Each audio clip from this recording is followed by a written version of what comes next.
Bonjour! Aujourd'hui, je voulais vous partager ma recette de chips de kale. Donc, euh, donc c'est ça. Je suis allée cueillir du kale dans mon jardin. Les seules choses importantes à se rappeler, c'est de bien la laver parce que des fois, il peut y avoir des petits insectes. Donc, ce que je fais, c'est que je le secoue comme il faut avant de me mettre à le couper. Il faut retirer toute la tige qui est ici. Donc, ce que je fais, c'est que je prends mon couteau qui est en plastique pour éviter l'oxydation des feuilles et je m'en viens couper tout le long de la tige que je retire et que je mets de côté. Ça va aller dans le composteur.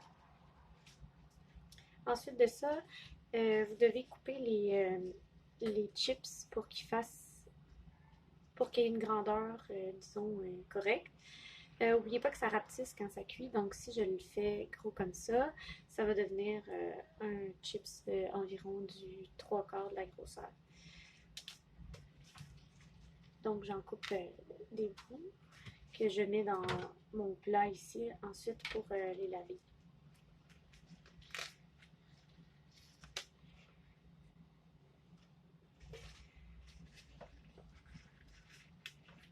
Pour une plaque à biscuits standard, habituellement, ça va demander environ 2 à 3 feuilles d'une bonne grosseur. C'est important que votre kale soit le plus frais possible, comme ça, il craque vraiment. Ce qui fait en sorte qu'il sèche plus facilement au four, parce qu'on les cuit pas vraiment, on fait plus comme les sécher. Si on les cuisait, ça goûterait un peu le brûlé.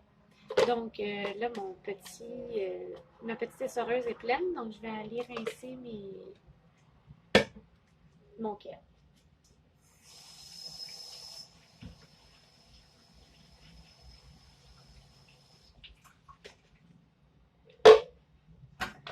Ensuite, on les sort bien comme il faut.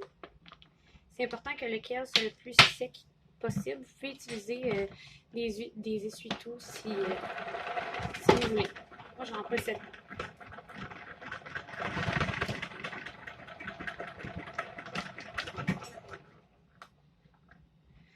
Ensuite, on va vider l'eau. Moi, j'aime bien le réouvrir et les rebrasser parce que des fois, il y a des petites gouttes qui se cachent dans les coins. Les serreuses pour tout enlever, donc je le repasse une deuxième fois, juste pour être certaine.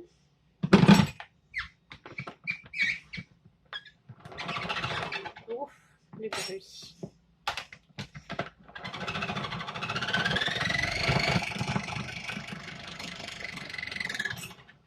Désolée pour le bruit. Ensuite de ça, on va transférer le chou frisé dans un grand bol. Ne vous inquiétez pas, il n'est pas sale, c'est parce que j'ai déjà fait une batch avant. Ensuite de ça, on va mettre environ une cuillère à soupe d'huile d'olive sur nos feuilles.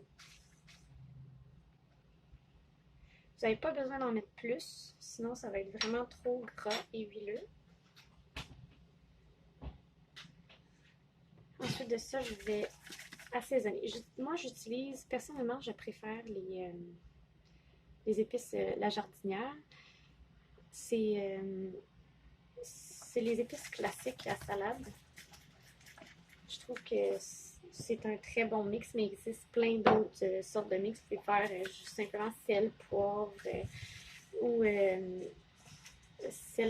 du sel d'ail, du sel d'oignon. Vous pouvez vous amuser avec les sortes. Moi, j'aime beaucoup ce mélange-là en particulier, donc j'utilise celui-là. On mélange avec les mains, bien comme il faut pour répandre l'huile partout.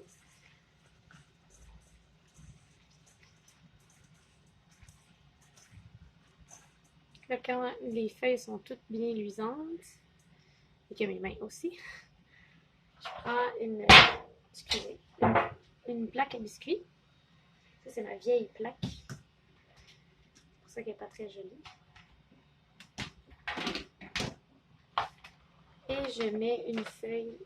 Vous pouvez mettre papier parchemin dessus. Moi, j'ai des papiers parchemin réutilisables. Puis là, ce que je vais faire, c'est que je vais aller étendre les feuilles. Il faut pas qu'ils soient pliés. Vous devez vraiment les ouvrir pour les mettre dans le bol.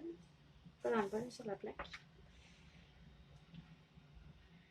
C'est comme ça qu'ils vont le mieux sécher de façon égale. Ils peuvent se toucher entre eux, mais il ne faut pas qu'ils se superposent. N'oubliez pas que ça va rapetisser sur la plaque, donc si vous les mettez trop espacés, ça va vous prendre une éternité faire une bonne batch de chips.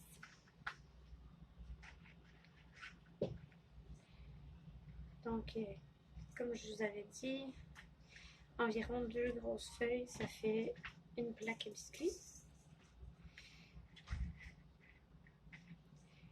Comme ça.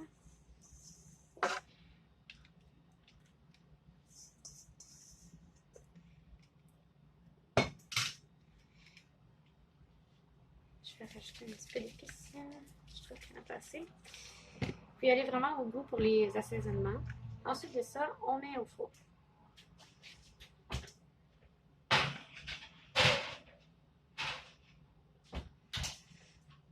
Voilà. Pour ce qui est du four, moi je mets mon four à 250. Puis je mets un timer de 15 minutes. Puis aux 15 minutes, je vérifie. Comme là, c'est le timer qui sonne.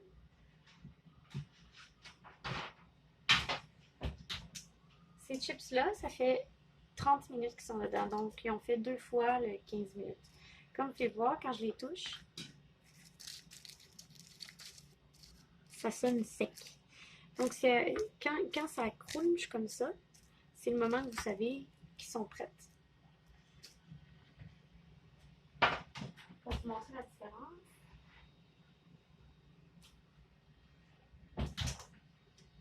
Ça se voit pas beaucoup.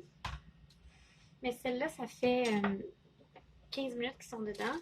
Ils sont secs, mais quand je touche ici, ça fait rien. Ça crunche pas, c'est encore un peu mou. Donc ceux-là, ils ont besoin d'encore un peu de temps.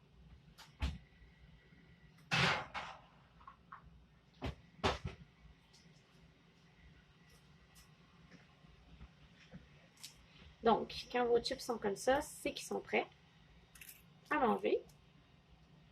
Vous pouvez les goûter pour voir si la texture est bonne. Vous voyez, ça craque bien, ils ne sont pas brûlés, ils n'ont pas de brun ni rien. Puis, ils sont excellents. Donc, ces chips-là, il faut les manger dans la journée ou le lendemain. Parce que plus longtemps vous les gardez, plus ils vont se ramollir. Parce qu'ils reprennent de l'humidité avec l'air ambiant. Donc, c'est vraiment quelque chose pour une collation à manger le jour même ou le lendemain au maximum. Merci!